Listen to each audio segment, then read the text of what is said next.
Hello बच्चों, welcome to our channel SRS learning. और बच्चों, ये आपकी विज्ञान की बेटा 7th क्लास की वर्कशीट है। वर्कशीट जो उसको हम कार्यपत्रक बोलते हैं हिंदी में, उसकी जो संख्या है वो है 2 और हमारी तिथि है वो है 9 अप्रैल 2021। ठीक है बेटा, ये और आपको करना कैसा है, यहाँ पे अपना नाम लिखना है और यहाँ पे आपको अपनी कक्षा अध्यापक मतलब क्लास टीचर का नाम लिखना है।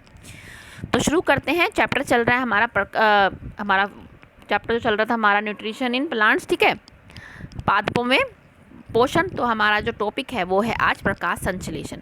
हमने पहले ही लास्ट क्लास में पढ़ा था कि स्वपोषण क्या होता है, कि पोषण की वह विधि जिसमें जीव अपना भोजन स्वयं तैयार करता है उसे स्वपोषण कहते हैं। जैसे हरे पौधे, ठीक है, ये हमने पढ़ा था कि जिसमें जो पौधे होते हैं अपना खाना जो है स्वयं तैयार करते हैं उसे हम स्वपोषी पोषण कहते हैं, जैसे पौधे।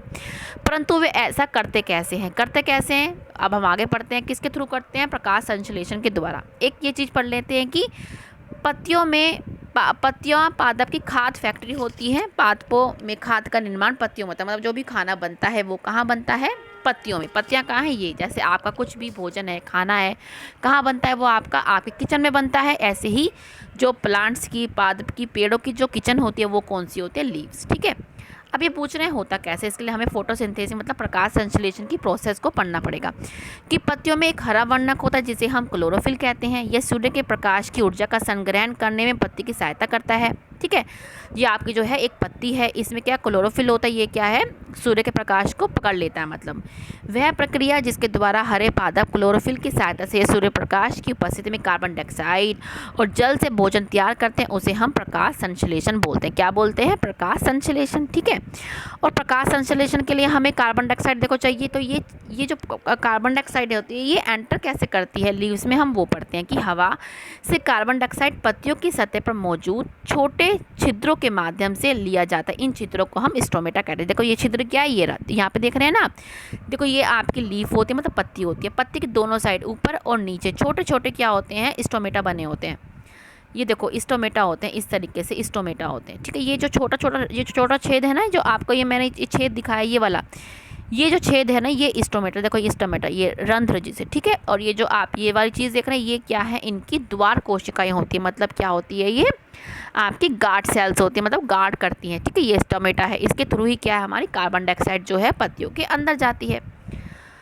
ठीक है, और जल और खनिज भी चाहिए। देखो जल एवं खनिज वाहिकाओं द्वारा पत्तियों तक पहुंच जाते हैं जो नली के समान पादपों में फैली होती है। ठीक है, ये हमारी प्रकाश संश्लेषण की प्रोसेस है। इसको हम एक डायग्राम के थ्रू भी कैसे दिखा सकते हैं? देखो इसमें क्या है, आपका एक पेड़ बना हुआ है, पेड़ की पत्तियां बनाई हैं, ये पत्तियां हैं, ये इसकी जड़ है। जड़ के थ्रू क्या है हमारा जल और खनिज क्या है? पत्तियों तक पहुंच जाता है। ठीक है, जल और खनिज क्या है? ये जो इसकी जड़ें होती हैं इसको सोख लेती हैं और धीरे धीरे क्या है इसको पत्तियों में पहुंचा देती है। ठीक है, और कार्बन डाइऑक्साइड कैसे अंदर जाती है? आपने पढ़ा कि यहाँ पे छोटे छोटे छिद्र होते हैं पत्तियों के पास। ठीक है, छोटे छोटे छिद्र होते हैं जिसको रंध्र या स्टोमेटा बोलते हैं। उसके थ्रू कार्बन डाइऑक्साइड अंदर जाती है और जो ऑक्सीजन बनती है वो बाहर निकलती है। सूर्य की रोशनी को कौन पकड़ता है? क्लोरोफिल। ठीक है, तो इसी की उपस्थिति में हमारी जो प्रकाश संश्लेषण की जो प्रक्रिया है वो पूरी होती है। और आपने अभी पढ़ा कि पत्तियां जो खाना जो बनता है वो पौधों का, वो कहाँ बनता है? पत्ती में। ठीक है, तो पत्तियों में सारा सामान जो है पहुंच जाता है, फिर पत्ती क्या है? वो खाना क्या है? भोजन बना देती है। ठीक है, अब हम ये पढ़ते हैं कि पत्तियों द्वारा सौर ऊर्जा संग्रहित की जाती है तथा पादप में खाद्य रूप में संचित होती है। अतः सूर्य सभी जीवों के लिए ऊर्जा का अंतिम स्रोत है। ठीक है, तो ये बताया गया कि हम सूरज को क्या मतलब अंतिम स्रोत क्यों बोलते हैं? क्योंकि अगर सूरज नहीं होगा तो पत्तियां क्या है? पत्तियां जो है अपना भोजन नहीं बना पाएगी, इसलिए ही हम सूरज को क्या है हर जीव के लिए अंतिम स्रोत मानते हैं। ठीक है, तो हमने क्या है अपना ये पूरी वर्कशीट समझ ली है। अब हम इसके क्वेश्चन पे आएंगे कि फर्स्ट क्वेश्चन क्या है कि प्रकाश संश्लेषण किसे कहते हैं? ये रहा फर्स्ट क्वेश्चन के क्या है कि वह प्रक्रिया जिसके द्वारा हरे पादप क्लोरोफिल की सहायता से सूर्य के प्रकाश की उपस्थिति में कार्बन डाइऑक्साइड जल से भोजन तैयार करते हैं उसे प्रकाश संश्लेषण बोलते हैं। अच्छा बच्चों, एक बात और, हमने क्वेश्चन तो कर लिया, क्वेश्चन के साथ हम अगर हम छोटा सा डायग्राम भी बना देना तो हमारा क्वेश्चन बहुत अच्छा हो जाता। ठीक है, तो ये भी बना लेना। नेक्स्ट है रन से आप क्या समझते हैं? ये मैंने आपको आप यहाँ पे पूरा लिख दें कि हवा से कार्बन डाइऑक्साइड पत्तियों की सतह की पर मौजूद छोटे छोटे छिद्रों के माध्यम से अंदर ली जाती, इसी को ही हम क्या है छिद्र या स्टोमेटा बोलते हैं, ये वाला। इसके लिए आप डायग्राम बना सकते हैं। ठीक है, ये डायग्राम आप बना लें तो आपका क्वेश्चन बहुत ही लाजवाब हो जाएगा।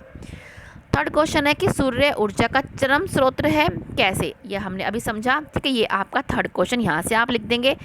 इसका मतलब है कि सूर्य ही वो है जिससे हमारे जीवों को खाना बनता है। अगर सूरज नहीं होगा तो क्या है, हमारा जो भोजन है नहीं बन पाएगा, इसलिए ही सूरज को क्या है, अंतिम स्रोत मानते हैं। ये आपका थर्ड क्वेश्चन है।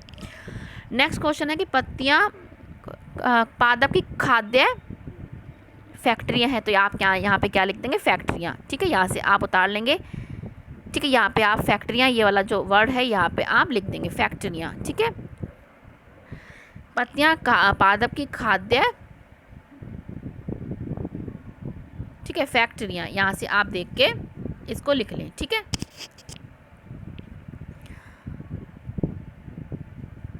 फैक्ट्रियाँ, ये ऑप्शन में आप ये भर लेना, ठीक है। तो बच्चों ये हमारी आज की वर्कशीट पूरी होती है। और ये याद रखें कि कोरोना बहुत चल रहा है, तो प्लीज़ मास्क का उपयोग करें, सोशल डिस्टेंसिंग जिसे हम लोग 6 फुट की दूरी का ध्यान रखें। कहीं से आए अपने सैनिटाइज़ करिए अपने हाथों को, अपने चप्पल को, या आप नहा सके तो नहाइएगा, और अपने साबुन से अपने हाथों को भी पहले ज़रूर धोइएगा, ठीक है बच्चों। मिलते हैं आगे की वर्कशीट के साथ। मुझे उम्मीद है कि आपको वर्कशीट समझ में आई होगी, तो प्लीज़ हमारा चैनल सब्सक्राइब कीजिएगा, साथ में बेल आइकन भी प्लीज़ दबाइएगा। मिलते हैं, बाय बच्चों।